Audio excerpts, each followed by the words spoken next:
a defesa da manutenção dos direitos sociais e em favor de uma reforma estrutural na captação de recursos com o propósito de garantir a segurança jurídica e atuarial do sistema de seguridade social brasileiro. Este é o propósito da Frente Parlamentar Mista em Defesa da Previdência Social Pública, lançada recentemente. Eu sou William França e é sobre as propostas de trabalho que eu converso agora com um dos coordenadores dessa frente, deputado Bom Gás. A Previdência, ela faz parte desse tema geral da Seguridade Social brasileira, na Constituição. A Seguridade brasileira, ela é um sistema, e esse sistema incorpora centralmente a Previdência, a Saúde e a Assistência Social. E veja bem que são elementos que nós precisamos, como Estado, garantir que todas as pessoas possam ter acesso à saúde. Por isso lutamos tanto pelo SUS. Nós lutamos para ter uma assistência social para as pessoas que precisam, e aí nós temos o SUAS. E o Estado fomenta isso, o Estado patrocina isso. E para a questão das pessoas, então, que passaram a vida inteira na sua atividade profissional, né, como trabalhadores em todas as áreas, elas têm direito a terem a sua previdência, fundamentalmente a sua aposentadoria, também com dignidade. A função principal da Frente Parlamentar era garantir que não tivessem retrocessos na Previdência. Que recentemente o governo passado apresentava inclusive uma proposta de capitalização. Esse tema ficou muito, William, debatido porque é um modelo chileno, né? Uma privatização da Previdência, algo assim? Dá para chamar a privatização da Previdência. Nós dizíamos, mas peraí, e se eu não tenho dinheiro, e o trabalhador que tem salário mínimo, que tem um salário mais baixo, como é que ele vai fazer a sua capitalização para poder se aposentar no futuro? Seria aumentar o fosso de desigualdades que nós temos no nosso país. Nós, com certeza, com o modelo de capitalização, nós teríamos muitas pessoas não se aposentando.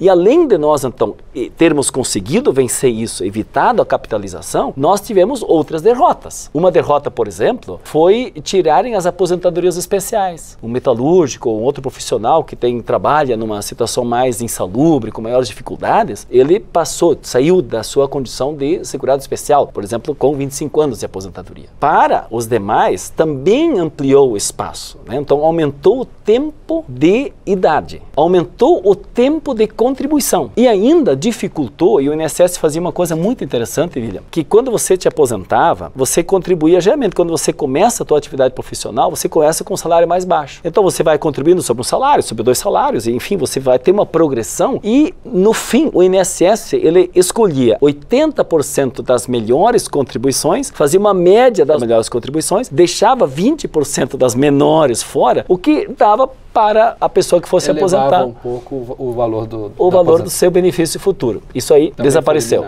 Foi eliminado. Então você faz uma média de todas as contribuições. Com essa reforma, obviamente, a Previdência caiu para baixo. Então ela tirou as categorias especiais, aumentou o tempo de contribuição, aumentou a idade para se aposentar, dificultou o cálculo de aposentadoria e ainda queria capitalizar, privatizar. Isso nós conseguimos evitar, mas essas outras foram aprovadas. Então, as pessoas que entram a partir dessa mudança já entram num outro conceito e por isso a nossa frente parlamentar está aí para impedir retrocessos e para lutar por avanços. Nós precisamos ter um Estado que faz uma arrecadação pública mais justa. E neste ano nós fizemos a reforma tributária, onde nós no primeiro semestre votamos, com apoio do presidente Lula, uma reforma tributária que falava muito sobre o tema dos elementos do consumo, para quando as pessoas comprarem e o imposto ficar no seu destino e não na origem, para evitar guerra fiscal, para ter uma simplificação da tributação, para que a gente tenha, sem elevar alíquotas, ninguém vai aumentar imposto,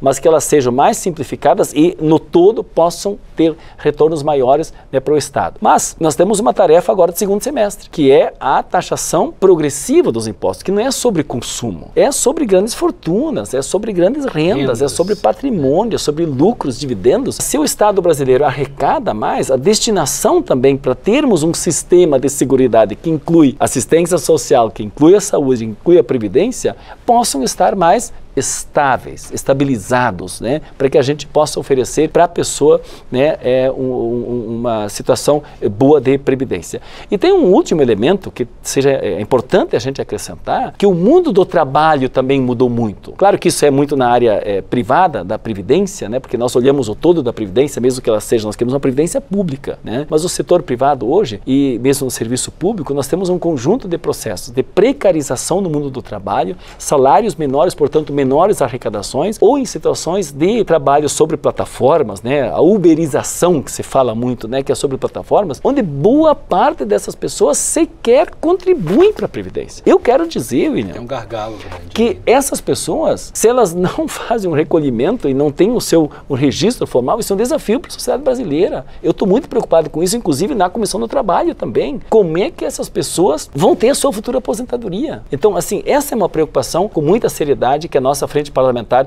quer também auxiliar nesse debate. Nós queremos vida longa, com qualidade, sem precisar das pessoas trabalhar tanto tempo, mas poderem também ir para o ócio, né, para a sua vida, com tranquilidade, para suas atividades culturais, familiares, seus netinhos, sua família, né, e não necessariamente ficar no trabalho, como infelizmente alguns querem. Ah, envelheceu, trabalha mais tempo. Não é nosso entendimento.